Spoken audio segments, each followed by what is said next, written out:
Welcome to the Medsynergy podcast. I'm Imogen, an A-level student here to bring you the best people with knowledge and insight on how to get into med school, how to become a doctor, and to help you decide whether a career in medicine is for you. I'm here today with Dr. Patrice Baptiste, who is a Portflio GP and also helps medical students excel through med school with MedschoolXtra, and we'll learn what these things are in a bit, so keep listening. Welcome to the podcast. It's great to have you on here. Thank you for having me. That's all right. It's really lovely to have you. Thank you for being on here. So firstly, what is a Portflio GP? So a Portflio GP is basically a GP who has a number of different interests outside or within clinical medicine. So I prefer to use the term portfolio career because I feel that's a bit more appropriate. So basically someone who has a portfolio career has a number of different careers and interests. It could be paid, unpaid work, and it's just them being, I would say, themselves completely, and nurturing the different aspects to who they are. Okay, yeah, that's interesting about being yourself. I hadn't really thought of it like that because you're not just being one thing, you're being lots of different things. So that's really interesting. And so a lot of what you do is being a GP. So what do you enjoy most about that? What kind of gets you going with being a GP? I think it's the relationships with the patients that I do enjoy a lot of. I enjoy hearing people's stories, within and outside of medicine as well. But yeah, I enjoy hearing people's stories. I enjoy just having a chat with the patients and the patients I see. I think it's important to build that rapport with someone, especially a patient. That's really important, and just to develop that that human touch, and which is why remote work is great. And obviously we had to do that throughout the pandemic, not purely remote work but a lot of it, but it's always important to have a combination, so that you can always have that human element versus just a screen blocking you, or over the phone. So I think that's what I enjoy about general practice. Yeah, just speaking to people, listening to them, and just building that doctor-patient relationship. Okay, yeah, that's really interesting because I think a lot of the time when I ask people why did you get into medicine, they'll mention the kind of science and academic side of it, but usually the patient contact, actually meeting people side of it. So that's a really nice perspective to have, I think. No, I was going to say, obviously it's a combination, isn't it? But yeah, I think if I could pinpoint one thing, I think maybe that would be it. Yeah, well, human connection is really important, and if you didn't have that, your patients probably wouldn't open up to you as much, and then you can't deal with that. Exactly. Yeah, exactly. So that's really important, and thank you for bringing that up because a lot of people miss that out, I think. So with being having a portfolio career, we're involved in so many things, and looking at your LinkedIn page, there's lots of different things you do that are aimed at different people in different groups, but specifically for pre-medical students, I'm going to focus on your motto of dream big, think smart, inspire always, because I thought that was quite an interesting motto to have, and it's applicable to anyone at any stage. So many people obviously see that you're successful in a lot of things you do in the different kind of parts of your portfolio career. So how do you keep increasing your goals and keep dreaming big so that you don't stay in the same place in your career? I think I just do what kind of makes me happy in a way. I just follow, like, my interests. I mean, obviously we all have some kind of plan, a rough plan. I think it's important to have a plan, but then to appreciate and understand that things change, and as things change in your life, in your career, that you should adapt. So although I have a plan of where I'd like to be in, I don't know, 2 to 5 years, I understand that actually things may not always go that way. And I think for me, I'm always looking for opportunities. I'm always open to trying new things. So the things that I do, they've just been things I've said yes to because it sounds interesting and enjoyable, or things that, yeah, maybe I've intentionally sought out. Okay, yeah, so being open to lots of different opportunities, accepting that things change, and then going with what makes you happy, that's always really important, isn't it, in anything? And we spoke about it on my last episode, actually, about how having lots of different things means that if one of those things goes wrong or you get fired, hopefully not, but it's not. Hopefully not. Hopefully not, yeah, but if something goes wrong, you have something to fall back on, you have lots of other interests, lots of other skills Exactly. rather than just one thing. So yeah, it's really good. Yeah, I think that's important. I think it's important to keep your options open and not to rely solely on one thing, one opportunity, one stream of income maybe. I think it's good just to have what's that saying, your fingers in loads of different pies. Or don't keep your eggs in one basket. Yeah. Yeah. Food. Maybe I'm hungry.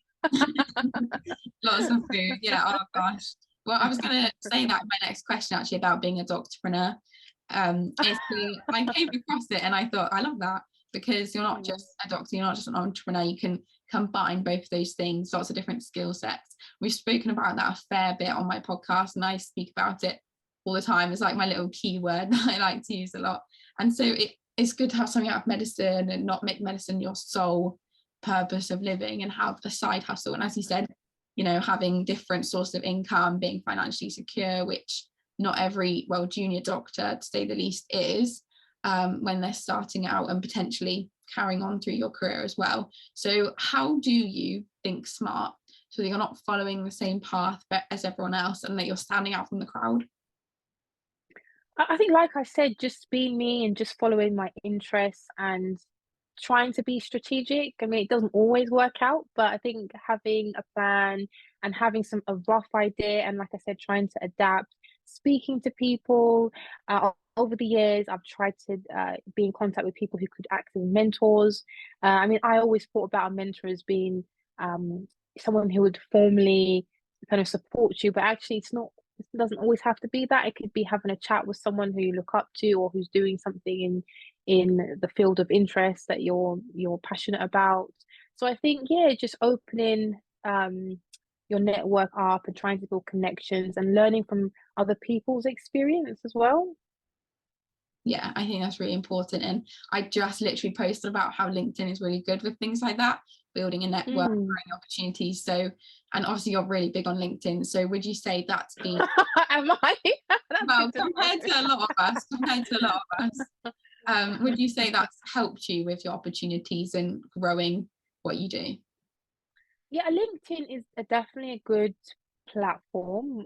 I think there are lots of good platforms out there, and I think it depends on how much time and energy you can invest into it.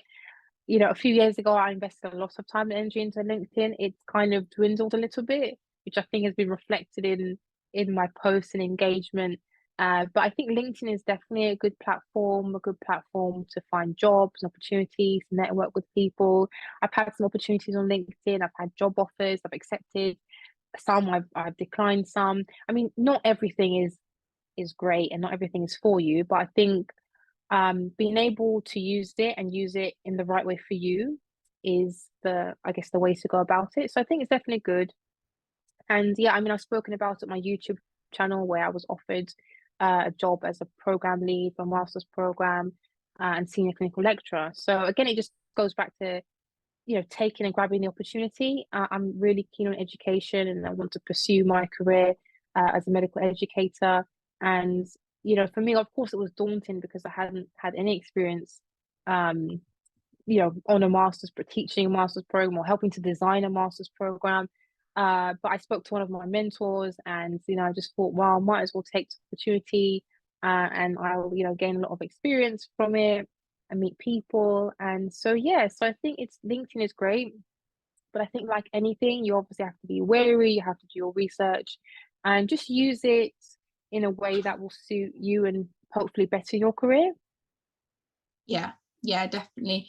I mean, even I, when I started out posting about the podcast, I got a lot of different offers, and it's quite hard to tell what's just copy and paste to everyone and what's actually a good opportunity. So definitely be wary of what's going on, but at the same time, it's pretty cool what offers you can get, and just going for it. As you said, it's a bit scary if you don't know how to do something, but just going for it and you gain loads of new skills and growing confidence. So yeah, I think that's really, really important. And also you are the founder of MedschoolXtra. So could you tell us a little bit about what that is, why you set it up? So MedschoolXtra is a centralized place for medical students and early career doctors to find all they need to know about primarily the non-clinical career, non-clinical aspects to a career or medical career. It started basically when I started my YouTube channel. So, and when I was being a bit more active on LinkedIn, funnily enough, so I was speaking to medical students and just basically just asking them, you know, what they needed help with, what content I could provide on my YouTube channel, because ultimately it was for them. And they basically gave me loads of ideas, and a lot of my videos are content related to what they wanted me to produce content on. And then I thought, well, what else can I do to kind of help the medical students and like foundation year doctors? And I thought about creating a platform that would be able to provide this information on a bit more of a bigger scale. And before I did that, I did a market research survey. It was a very small survey, and we had about 40 respondents, UK medical students. And off the back of that, we've basically now turned that into a few publications, actually. So some of the people who joined MedschoolXtra, they're not part of MedschoolXtra now, but they're still working on the research project. So we've had one paper published about career readiness and how ready medical students feel to start work as a doctor. And there's a couple more papers that they're working on. And then our current group is actually working on some more papers. So, you know, there are lots of benefits of MedschoolXtra for those who engage in our platform, but for those who actually join the team. So yeah, so it's really just a place, a centralized place for medical students and early career doctors to learn things that are not taught at medical school, basically, things that you may not even learn during your training, which is something that I found. There were a lot of things around the finances, even through my GP training. You know, we had, I think, one session from a company that helps you, once you finish, it helps you find or set up your kind of locum portfolio. So locum is basically freelance or being a self-employed GP. You're more of like a temporary GP, although you can have a long-term post. And they came in to talk to us just about getting set up and things like that. And that was literally the only kind of session we had. And other than that, you could talk to your trainer. But really, again, going back to certain taboo subjects, money in medicine is something that it's changing, but it's something that people don't often feel comfortable to talk about. Salary, how much you earn, things like that. So yeah, so I felt like although things are improving, at the time I felt like actually there was a big gap where there were loads of different topics, leadership, your employee rights, contracts, even like the working rota, things like that. There just wasn't that information out there, or if it was more scattered. So there are quite a few places now, I think, that do a bit more, and the BMA obviously do things, but I think there's still like a big gap for something that what MedschoolXtra is basically. So that's it in a nutshell. No, I think it's really, really good what it does, because as you say, a lot of stuff doesn't get taught to medical students and junior doctors, and obviously finances, and you said employee rights. So you did mention mainly about finances, but is there anything else that you focus on which is really beneficial to late medical students, junior doctors? I think just all of the things I've said about just when you get started working, really, on-call shifts, your rota, you know, when should you receive your rota and your contract? It's things like that. And if you don't receive it, what should you do? Just knowing your entitlements as an employee and knowing who to go to if you're not sure, what sources of support to receive, things like leadership, teaching. As doctors, we're often thrust into teaching, but actually we're not really given any formal training on how to teach. Yes, of course, you, like many things, you can go out and source these opportunities.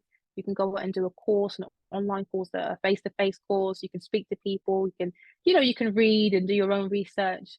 But things like teaching, it's like I said, it's not something that I think is given enough time. I mean, obviously, there's only so much you can do in 6 years or 5 years, and obviously the medical schools have, they have certain aims and objectives, so we can't expect them to do everything. And they have actually, since when I was a medical student to now, there are a lot more things in place that do help prepare medical students. So yeah, I think things have changed. But I think, like I said, teaching leadership, knowing how to get published. I've done a video on a lot of these things. I've done a video on how to get published, how to get some basic publications. Of course, as you build an experience, you can do more and you make connections. But even things like essay prizes or writing a blog for the student BMJ, or just basic things that people may not know how to do. So yeah. Yeah, so kind of practical things that you wouldn't otherwise be taught, but you do need for life. I think that's really, really important. Definitely. Just as you said it there, I was thinking actually we have something similar. Obviously, it's not on the same scale, but at school and college we have PSHE, personal development, like that. And a lot of the time we found we just get taught about bullying like 3 times in a row, which is obviously important and it's good to learn about that. But then we're thinking, well, in 2 years' time, we're going to be potentially paying taxes. How do we do that? How do we fill out all these documents and practical life things? We're not being taught necessarily, but then we're taught how, well, a lot of people would say a lot of the stuff you learn at school, obviously it's not the same when you're choosing a degree, but at school is sort of irrelevant if you're not learning practical life skills. And I think MedschoolXtra helping with that on a university junior doctor scale is really, really vital and really essential, and it's really good what you're doing, definitely. Yeah, I mean, just going back to that point, I think the stuff that we're taught at school, it is obviously important, but I think sometimes people don't engage because they can't see how it applies to real life. So for instance, I wasn't great at maths. If I was obviously, if you're good at something, you tend to enjoy it, don't you? I did enjoy maths. I just wasn't.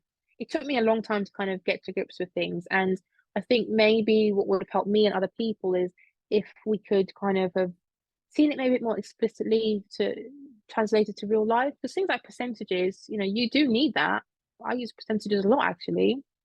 I think knowing how to do percentages and things like that, basic things, and just knowing how it's applicable, and yeah, just putting it into practice, I think is what's needed. I mean, there are things out there, definitely. I've seen some adverts and things like that on the TV where it says teach your kids how to manage money and things like that. I think that's important, and I know there are other organizations and things like that, but I think maybe just showing how it is actually relevant to life once you finish school or college. Yeah, definitely. I totally agree. It is an interesting one, but it's good that MedschoolXtra does that, definitely. And so on to the final part of your motto, and it's kind of linked actually. And the final part is inspire always. So what would be your top 3 tips to inspire the next generation of medical professionals? Oh, okay. So I'm Just, gonna think just about that 3 one. tips. I think, like I was saying, I think be yourself. I think it's important to. We always hear this term, or being authentic or authenticity. It is hard to not to be authentic or to be someone else. I think it's draining, and I think for me, I've always just tried to be Patrice, or just be who I am. It takes a lot of energy to be someone else, So it's for me. I think it's important to know who you are first and foremost, and to be who you are. And if people don't like who you are, and you know that you're being yourself and you're not doing anything wrong, then that they're well within their rights not to be your friend or to not to get on with you. You're not going to get on with everyone. Not everyone is going to like you. But if you're yourself, I think and you stay true to yourself. I think that's maybe one of my biggest tips. Inspiring, always inspire. I think be kind to other people because you don't know what people are going through. People might have a big smile on their face, and they might always appear cheery, and they might always appear like they're, the life and soul of the party, but they might be the saddest person, and they can't share it with anyone. So I feel like you should always try your best to be nice to people, even if they're not always nice to you. You know, if you're a nice person, and this is a very important point, because you don't know who you might encounter um, later on in your journey. So there've been many people that I've worked with or I've trained with, and then I've met them later on. So I think it's important to just be nice, because you don't know what people are going through, and you don't know who you might meet again later on, and who you might need help from. And I think it's always, my last tip would be, always try and give back or support other people. It doesn't have to be monetary. It doesn't have to be a massive gesture. It could be, 20-minute phone call, or it could be responding to an email, or giving free tips. So I feel like there's always ways you can help other people, and it doesn't always have to be a massive thing. If you do loads of little things for loads of people, you've done so much. So I think those would be my 3 tips. I try to keep it concise. Yeah, so that would be it, I would say. No, I think that's so great. So be yourself and know who you are, be kind to other people, and then always try to give back. And I think that's such good advice, because it could be used in a medical setting. Obviously, being a GP, you're giving back to the community, and hopefully being kind to people, because you probably will see them again. But in any context like this, so important. I really like that. And you're clearly such a person-centered, lovely person, because a lot of people, their top 3 tips would be, I don't know, time management or something, where it's kind of more focused on you. Everyone's different. No, I think it's really good. I think it's really nice to meet someone. Oh, thanks. So focus on other people as well. I think that's really, really nice. So thank you so much for being on the podcast today. That's okay. I've enjoyed it. Thanks for inviting me, and your podcast is doing great, and keep going. Thank you. That's all today from the Medisynergy podcast. Thank you for listening, and join us next week, and make sure to recommend this episode to any aspiring medics.